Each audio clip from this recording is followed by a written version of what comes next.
in the end, what it boils down to, forgetting about why we're doing this for a second, is that you have to be able to figure out what the exact values of, and we didn't get to tangent yesterday, and we might not get to tangent. It's not important. But the exact values of sine of 0 degrees, sine of 30 degrees, sine of 45 degrees, sine of 60 degrees, sine of 90 degrees. Cosine of 0 degrees, cosine of 30, cosine of 45 degrees, cosine of 60, cosine of 90. And you can use the triangles here for the 30, 45, and 60, or you can use whatever method you want, because in the end, I don't care how you know that the cosine of 30 degrees is root 3 over 2. I care that you know the cosine of 30 degrees is root 3 over 2. So I suppose this is not, my goal is not that this is how you would do it. But if we pick on sine, what is sine of 0 degrees? What is sine of 30 degrees? What is sine of 45 degrees? What is sine of 60 degrees? What is sine of 90 degrees? Now, I know these numbers. I know them because I've used them a lot over the years. But I suppose if you don't want to be bothered by going to the circles, you can go with a calculator approach and some memory work. So everybody, in degree mode, what is the sine of 0 degrees? Well, this we can figure out. You just go sine of 0.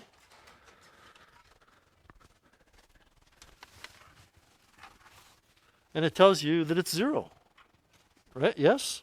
So 0, this number that I just wrote, this number is an exact value. Sometimes my calculator is capable of giving me the exact value. Okay, let's figure out what the sine of 30 degrees is.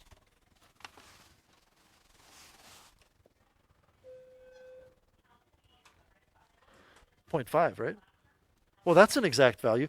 It didn't say 0.500037222, did it? It just said 0.5. So the exact value of sine of 30 is a half. Let's do 90. What is the sine of 90 degrees, according to your calculator? Well, you get 1. So of these 5 trigonometric ratios, 3 of them are exact values that your calculator just spits out. What do we get when you take sine of 45 degrees? Sine of 45 degrees on your calculator.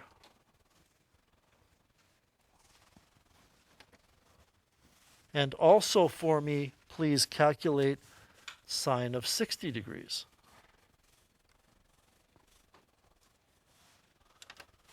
Well, I want to be careful here. This may seem very, very picky, but this is the big time. This is Math 20-1. It's leading to calculus eventually for many of you. We're not actually calculating sine of 60. We're calculating a decimal approximation of the sine of 60.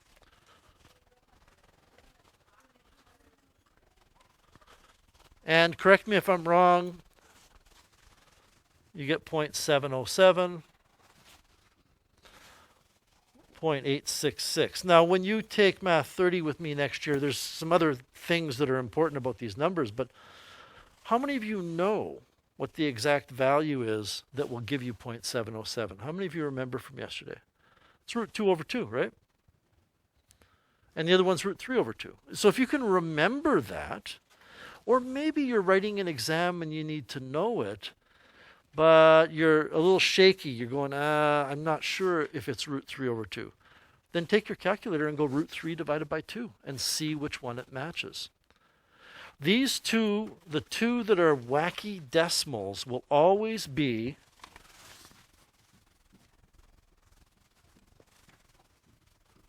these numbers. Always. Everything else is either a half, 1, or 0. So anyway, as I said, by hook or by crook, I don't care how you do it. you need to know those. Why? Because when you do trigonometric calculations with triangles using opposite, adjacent, and hypotenuse, at this level we expect you to find exact values for answers, not decimal values. I'm not going to repeat the whole shebang there with cosine. You could do it with cosine as well. Basically, with cosine, I'll leave it to you to figure out why. These two numbers will switch, these two numbers will switch, and this will stay the same. So if sine of 30 is 0.5, cos of 30 is root 3 over 2. Anyway, does anybody have any questions you would like me to go over from any of the assigned problems? Yeah. Number 7 in the additional practice. Okay, let's do it.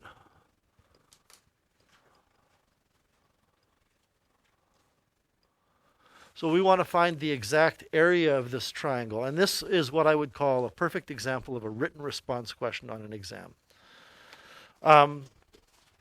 It relies on you knowing that to find the area of a triangle, you take 1/2 the base times the height. And different teachers might teach that formula to you in different ways. They might say the base times the height over 2. I'm a fan of just saying 1/2 times the base times the height. That's how we calculate the area of a triangle. And when you take a look at this diagram, well, it's pretty clear, I think, that this is the base and the height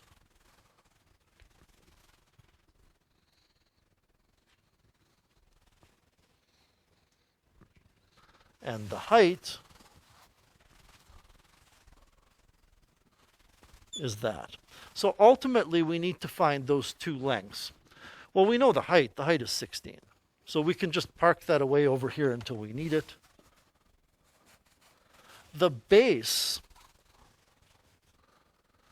is B1 plus B2. In other words, the base is going to be found by looking at the base of this triangle and by looking at the base of this triangle and adding them together. So what this problem has turned into is a different problem. Well, two different problems. If you have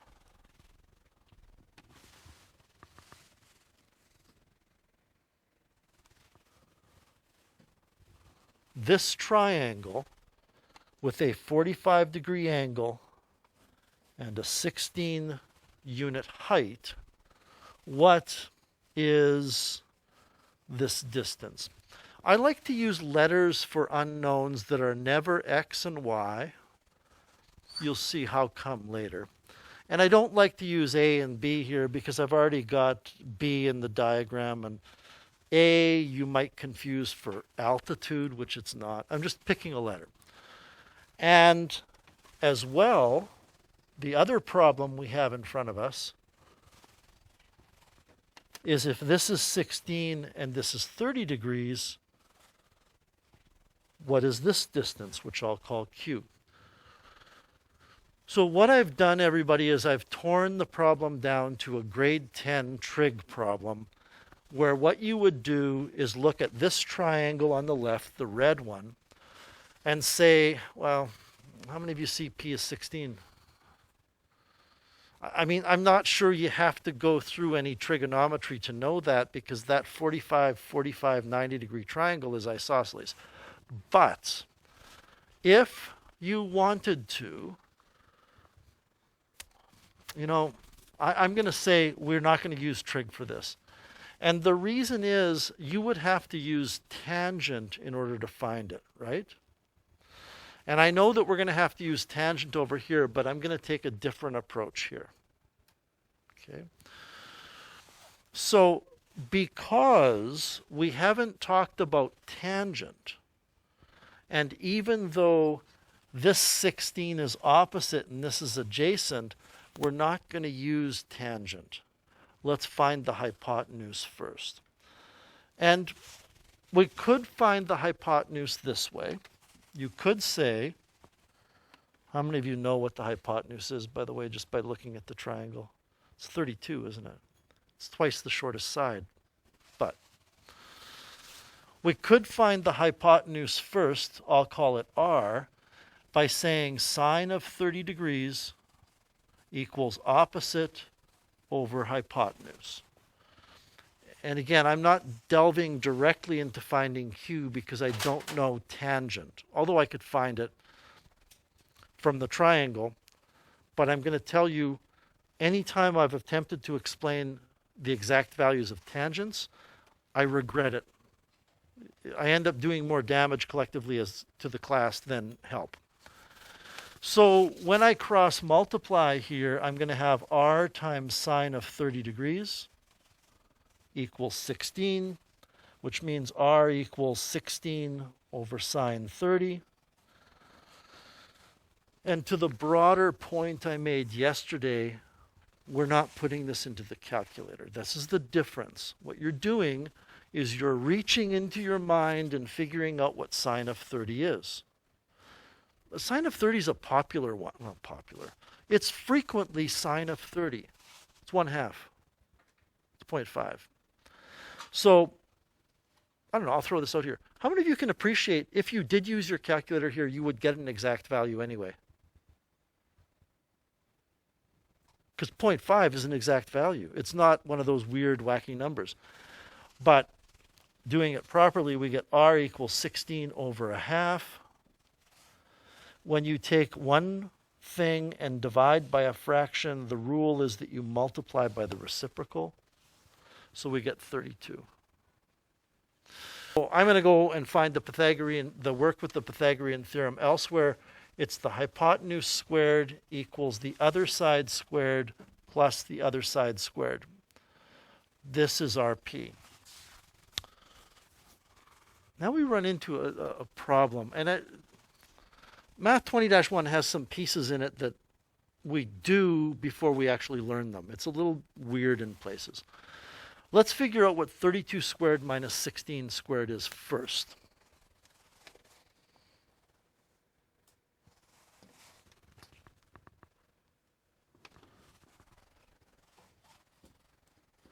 You understand why I'm taking 32 squared minus 16 squared? Okay. So what I'm getting is 768 equals p squared. So p is equal to the square root of 768.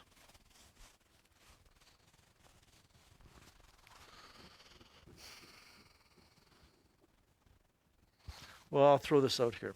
How many of you were taught last year? We're going to take a real detour here. But it is something you're going to have to need to know in this course eventually.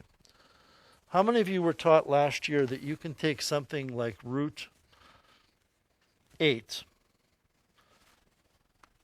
and write it as what's called a mixed radical? Does that ring a bell at all? Okay. Now, there are different ways that different Math 10 teachers do this. Some Math 10 teachers draw a factor tree. So they would take 8 and they would break it into 2 and 4. And then they could break the 4 into 2 and 2. Are you with me on that? At this level, in order to simplify root 8, what I would say to you is, what are two numbers? So I'm not a factor tree kind of guy. And I think the factor tree might be helpful to you, but it can be very confusing in this course. Okay? When we get to not square roots, but cube roots, fourth roots, fifth roots, etc. Can you come up with two numbers that multiply to give 8, where one of the numbers is a perfect square? Well, 4 and 2, right? How many of you remember simplifying radicals last year this way? A little bit? So, I don't want to shortchange you here. Are you saying that most of your teachers last year did this?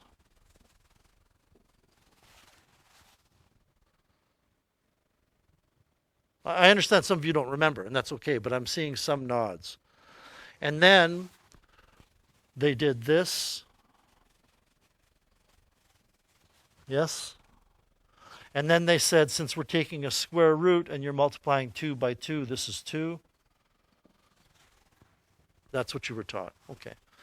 Well, we have to do the same thing with root 768.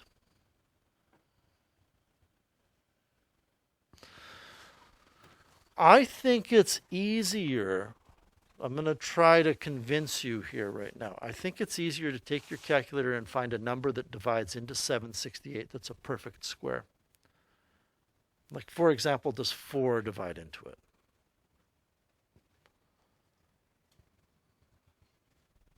Is there a bigger number? So does 9 divide into it?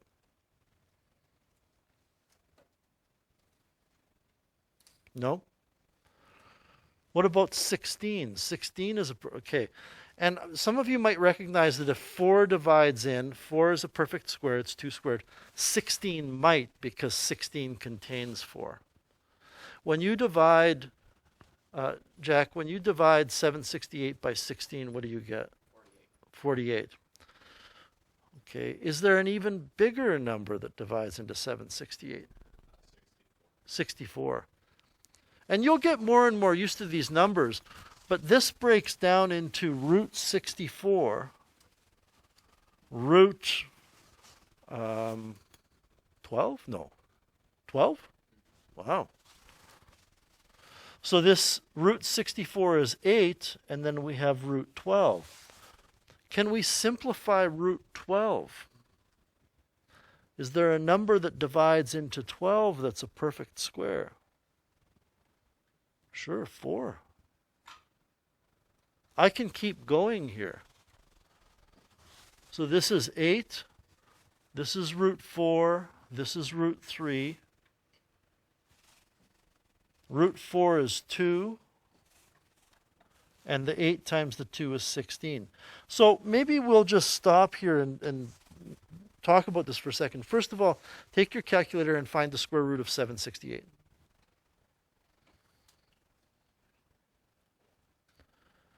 Now take your calculator and find 16 multiplied by the square root of 3. Same number, right? Okay. There was a bigger number than 64. I think it was 256. That's a perfect square that divides in.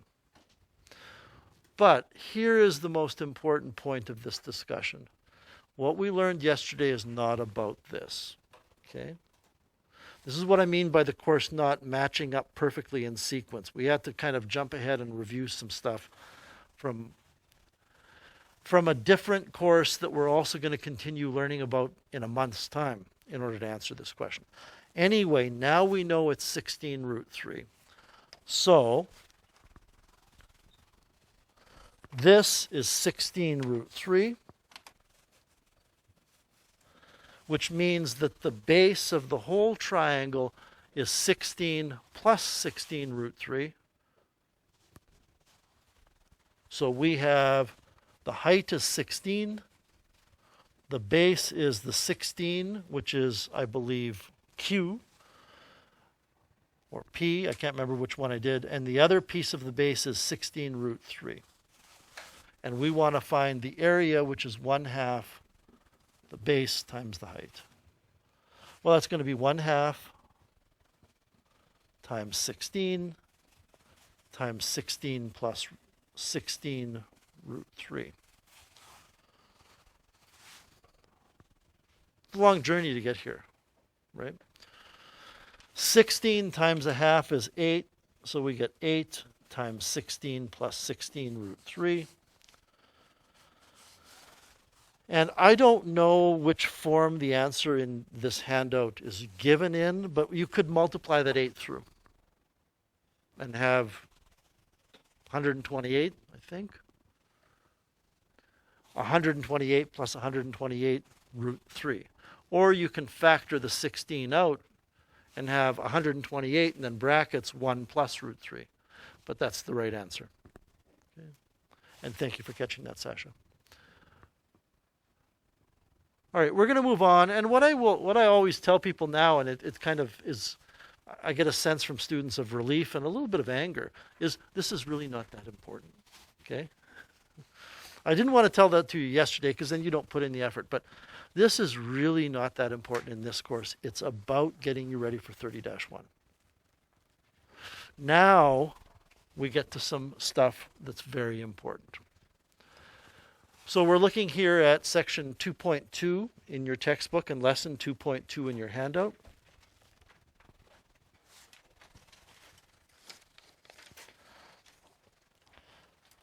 Which is on page 5 of your handout. And what we learned yesterday is going to rear its ugly little head here in a little bit, but it's not a big deal, okay? We're going to be looking at finding trigonometric ratios for rotation angles if we have a point on the terminal arm. And I want to explain to you that I'm breaking down the objectives here for you intentionally. Example number 1 deals with this specific topic. And when you get to the assigned practice problems, it's going to ask you to do a particular set of questions first, and it will tell you this is just like example 1. Okay? The second thing we're going to be doing is in example 2, and we're going to be finding trig ratios on the coordinate grid if we have the angle. And lastly, we're going to be looking at finding trigonometric ratios on the coordinate grid if we're told one other trigonometric ratio. And that will be example 3. So to begin with, look at a rotation angle in quadrant 1. I've got the rotation angle labeled, and I have a point on the terminal arm that I'm calling P. And that point has coordinates. So if that was at 3, 4, the x-coordinate of that point is 3, the y-coordinate is 4. The first question is, how could you find r? I want everybody to think about this carefully.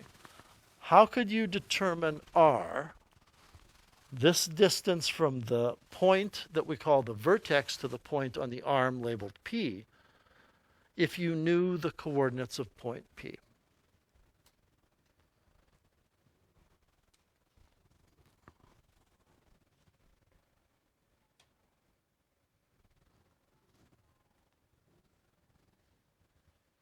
Myron?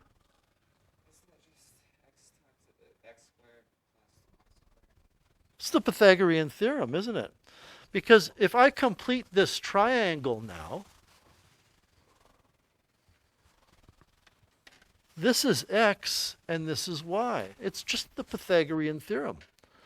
So we need to know that for this point, x squared plus y squared equals r squared. It's just the Pythagorean Theorem, exactly. Use that triangle now to write an expression for each of the following. Sine of theta. Well, from grade 10, and I believe maybe even in grade 9, depending on your teacher, you're taught that sine of an angle is opposite over hypotenuse. Y on this diagram is the opposite. R is the hypotenuse. And by the way, x is the adjacent. And I might as well tell you right now, make a mental note of this, please. It doesn't matter which quadrant it's in. That's true. Y is always opposite. That's what we're going to be calling opposite. And x is always adjacent. So that means if sine of theta is opposite over hypotenuse, then on the coordinate grid, it's y over r. If cos of theta is adjacent over hypotenuse, then looking at that diagram, if the adjacent is x and the hypotenuse is r, then cosine of a rotation angle is always x over r. And again, everybody, we're starting off with quadrant 1, but that would be true even if it were in quadrant 2, 3, or 4. And tangent from earlier grades, you know, is equal to opposite over adjacent. Looking at the diagram, opposite is y, adjacent is x.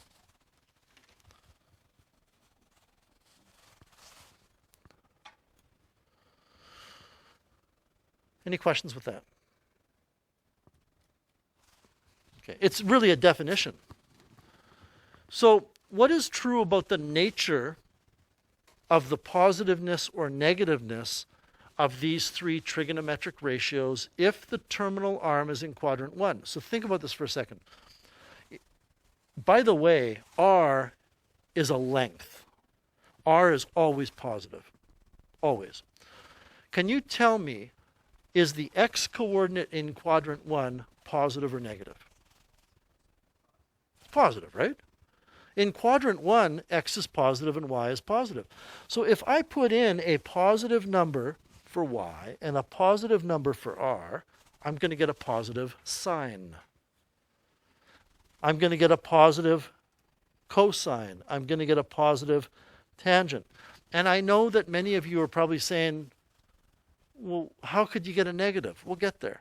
But what I'm telling you is you take any angle, and you can try it on your own, take any angle that's between 0 and 90. When you take the sine of that angle or the cosine of that angle or the tangent of that angle, you will always get a positive result. Given that all of the angles you've ever used in trigonometry were between 0 and 90, that's not a surprise, right? So, sine of theta in quadrant 1 is positive. Cos of theta in quadrant 1 is positive. Tangent of theta in quadrant 1 is positive. This is true in quadrant 1.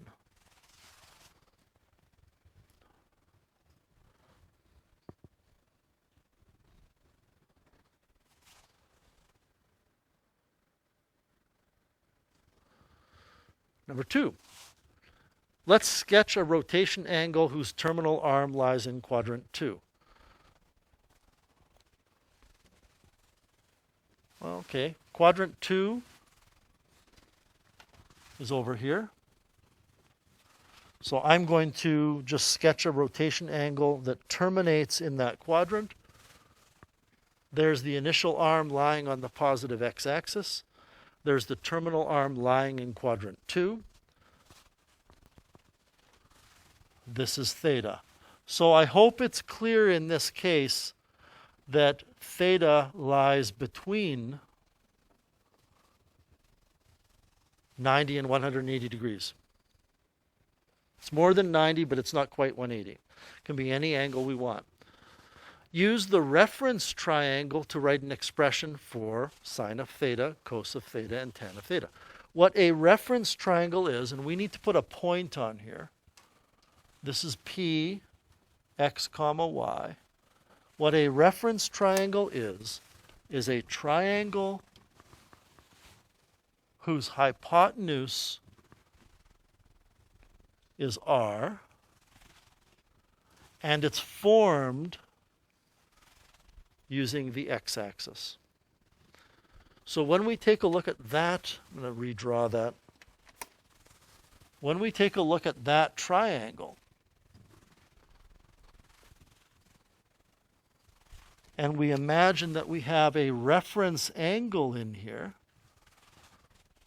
what is opposite, what is adjacent, what is hypotenuse? Well, in that reference triangle, opposite is y. This is y, this is x, and this is r. Adjacent is x, and the hypotenuse is r. Those three statements will always be the same whether it's in quadrant 1, 2, 3, or 4, because the reference triangle will always be against the x-axis. So what is sine? Sine is opposite over hypotenuse. Well, what do we notice here? Look at question 1. How did we calculate sine in question 1? Y over r. How do we calculate it in quadrant 2? Y over r. This is your new definition of the sine of an angle. We no longer want to just limit ourselves to opposite over hypotenuse. Cosine is adjacent over hypotenuse. The adjacent is x, the hypotenuse is r. This is your new definition of cosine. Tangent is opposite over adjacent, so it's y over x. This is your new definition of tangent. We're in a different realm now. We're not talking about triangles. We're talking about rotation angles. Now, is sine of theta in quadrant 2 positive or is it negative? We can try it. Let's take our calculator. Let's pick an angle. Each of you pick an angle that's in quadrant 2. That means it has to be more than 90 but less than 180, and take the sine of it. And ask yourself if you get a positive or a negative number. You get a positive, don't you? Try a different angle that's in quadrant 2. You get a positive. Why? How come you're always going to get a positive sine of an angle in quadrant 2? Well, it's because in quadrant 2, y is positive. Right? Quadrant 2 is above the x-axis where you have positive values of y. R, we've said, is always positive. You know, I don't want you to add this to your diagram, but do you agree that a point in quadrant 2 might be negative 4, 5? Could be that. The y-coordinate is 5. It's positive. What is the x-coordinate in quadrant 2? Well, the x-coordinate will always be negative. Always. R's positive. Oh, sorry. The x-coordinate will always be negative in quadrant 2. That means that whereas we said the sine of the angle is going to be greater than 0, a positive thing, cosine has to be negative. Well, go ahead and try it. Take a number between 0 and 180 and take the cosine of it. Make sure you're in degrees, by the way. You're going to get negative, always. Because a negative divided by a positive is a negative. Tangent. Well, in quadrant 2, y is positive and x is negative. So if you take a positive number and divide by a negative number, you get negative. Which means if you take the tangent of any number, any angle in quadrant 2, you should get a negative. Try it.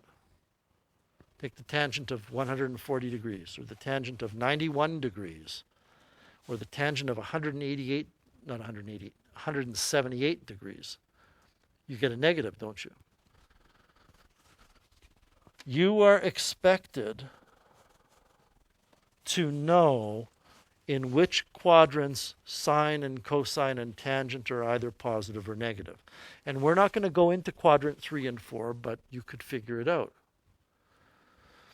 For example, if I said to you, in quadrant 4,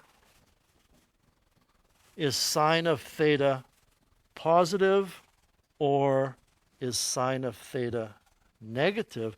I'm just curious how many of you know almost immediately. It's negative, isn't it? Because in quadrant 4, y is negative, and it's y over r. What about in quadrant 4, tangent? That's a little more thought going on.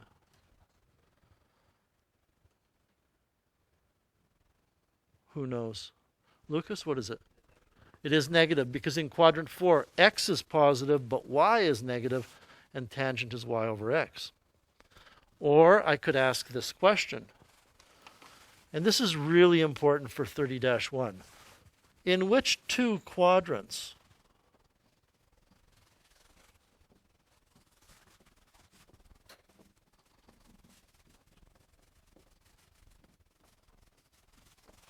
is tangent of the angle going to always be positive? Myron, you got it just like that. 1 and 3. Because in quadrant 1, x and y are both positive. So y over x will be positive over positive. In quadrant 3, they're both negative, so negative over negative will be positive as well. So the above can be continued for quadrants 3 and 4. In all cases, though, the x-coordinate is adjacent and the y-coordinate is opposite. r is the hypotenuse. So now I can cut to the chase. Both x and y can be either positive or negative, but remember, r is always positive. I'm not going to show you all those quadrants. This is from your textbook. If you look up here, this is grade 10. Just take a minute and scan everything that's on that screen right now. It's grade 10. Because we dealt with triangles. Remember I told you, you might not, but I did tell you that these three trig ratios were on your grade 10 formula sheet, but I said they're not on this formula sheet. That's because on this formula sheet, that's what's given to you. So you don't need to memorize these, but you do need to understand the difference between talking about opposite as opposed to y, or adjacent as opposed to x. So we have a totally new outlook here. Any questions on those definitions or anything we've talked about so far? Okay. So we'll look at some examples. Example 1, the point 5, 12 lies on a terminal arm of a rotation angle. Not that you need to know this, but that's quadrant 1, isn't it? If you plot 5, 12, you go 1, 2, 3, 4, 5 to the right, and 1, 2, 3, 4, 5, 6, 7, 8, 9, 10, 11, 12 up. That's in quadrant 1. We'll see you tomorrow. We don't need to know that, though. We are asked to determine sine of theta. Well, sine of theta is y over r.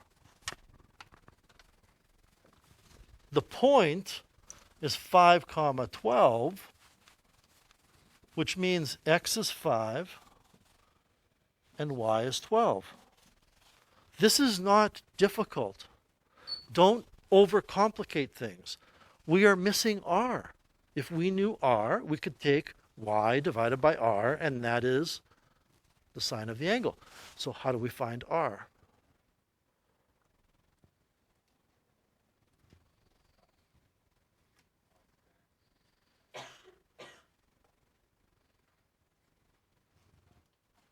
What are we going to do here to find r? Joel?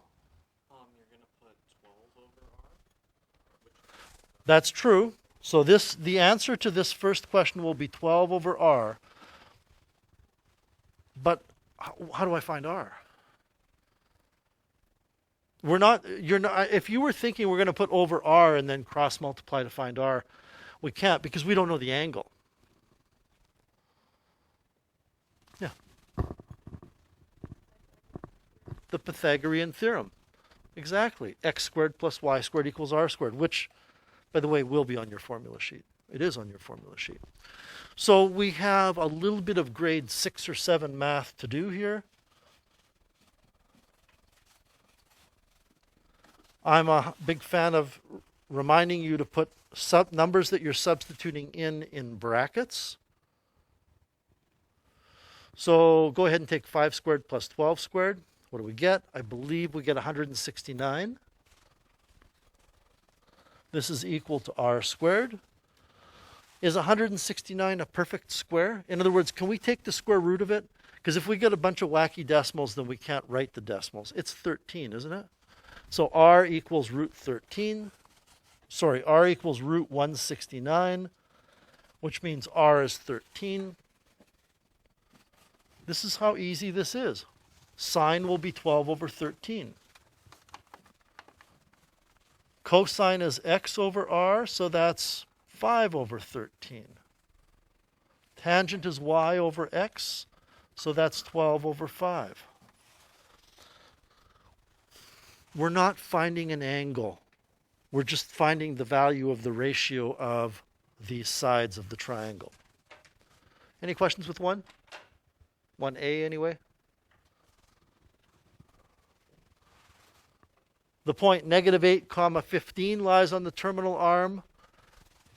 I hope everybody recognizes this is the exact same type of question as A.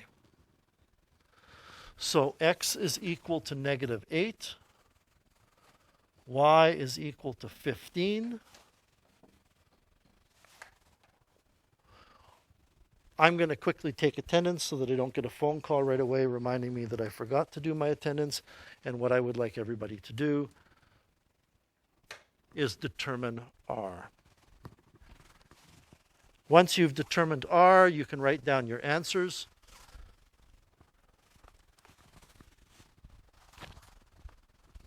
When you take 15 and square it and then add the square of negative 8,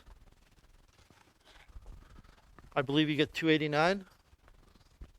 I could be wrong. You get 289. I can see that some of you are confused by me saying 289, which means that I need to explain how we're getting this.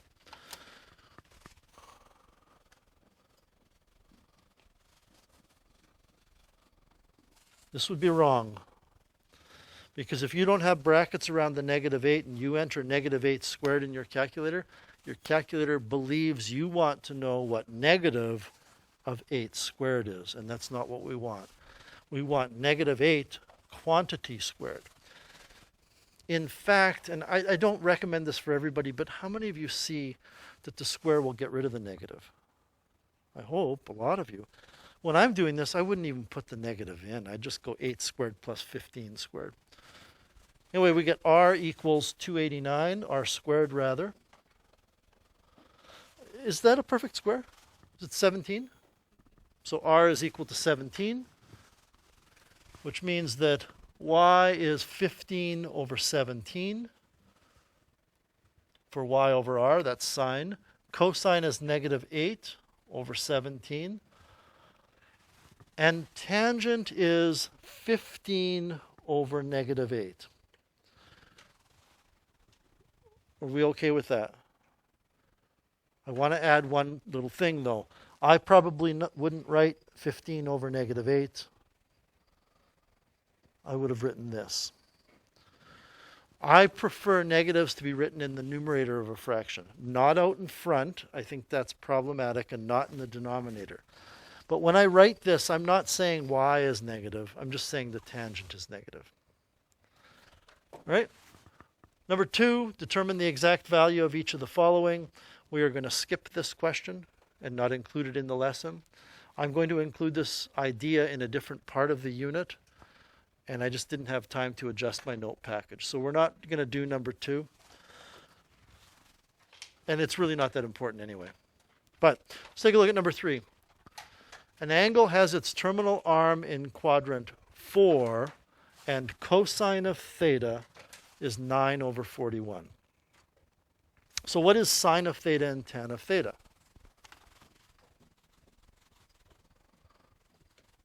Well, sine is y over r, right? Tan of theta is y over x. Looking at this, if we know that cosine is x over r, I guess it's kind of a no-brainer that we can use x equals 9 and r equals 41, yes? So what are we missing? To answer this question, we're missing y. Well, let's do the x squared plus y squared thing.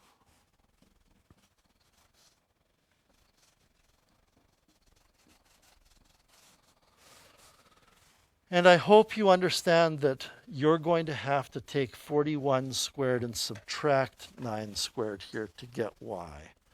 That's basic Pythagorean knowledge. If you're missing one of the short legs of the triangle, not the hypotenuse, but one of the other ones, you have to subtract.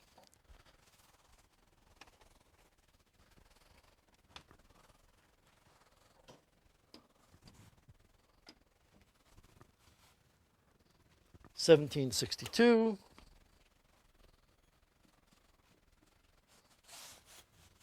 Yes? No?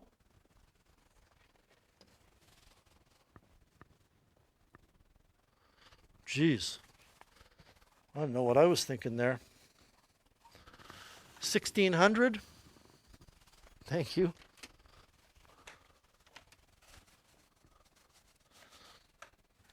So I would like everybody to figure out what y is.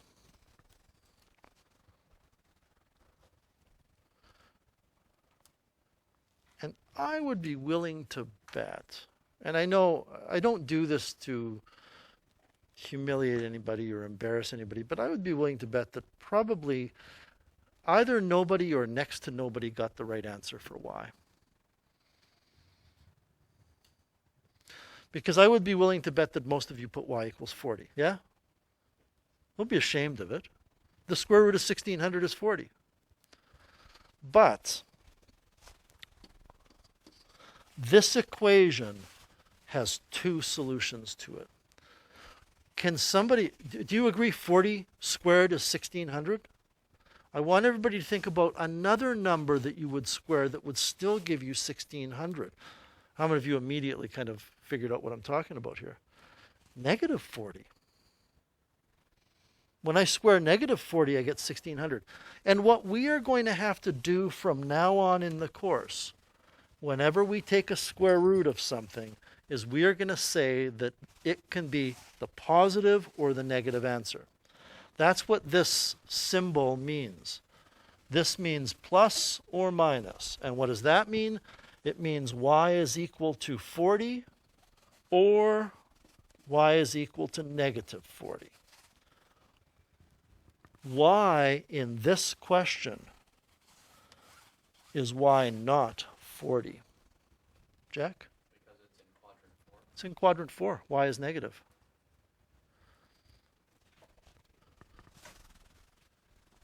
So now we know y is negative 40. And we can put y over r, negative 40 over 41. Y over x, negative 40 over 9. So you weren't taught that prior to this point in time because you didn't need to know it. But square roots can be positive or negative. If I say to you x squared is 25, what's x? 5 or negative 5?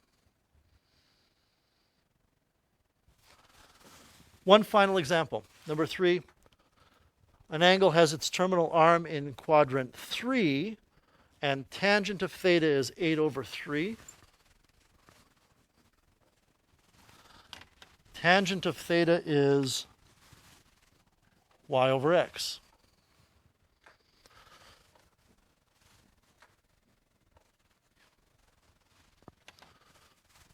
So according to that, y is 8, x is 3. Now I can either ask you now or later, but I suppose I'll ask you now. Why am I wrong?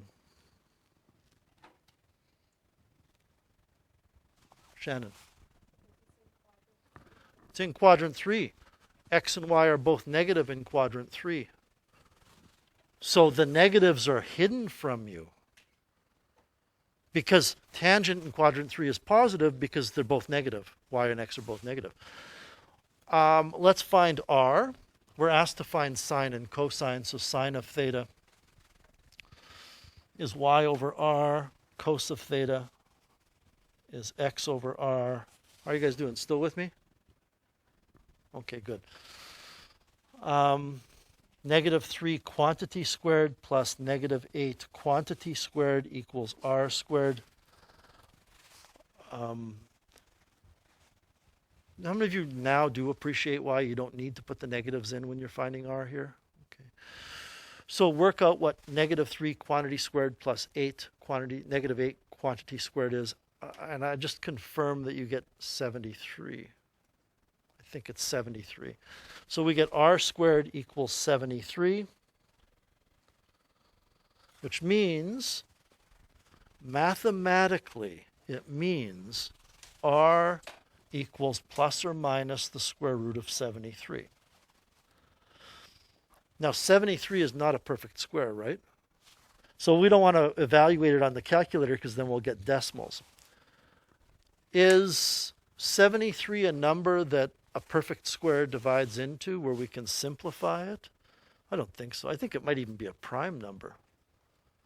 So what is root 73? Root 73, like we said yesterday, that's what it is. Now what this means is r is either positive root 73 or negative root 73. In the last example, we excluded the positive because it was in quadrant 4. Thank you. We had a reason for excluding the positive. Why am I going to throw this one over the boards this time? Lucas? R is always positive. So even though, that's why I said mathematically, R can be positive or negative according to the equation, R will always be positive. So R is root 73, which means sine of theta is y, which was negative 8 over root 73. And cosine is x over r, which would be negative 3 over root 73. And I hope you see, just as a parting comment here with this example, it would be very easy not to have the negatives in your answer. If you didn't notice it's in quadrant 3, you might just forget about the negatives.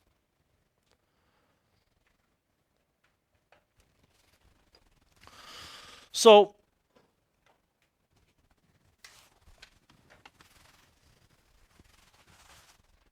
practice problems, number 3 on page 96 of the text is identical in nature to example 1. Number 8 is identical to example 3.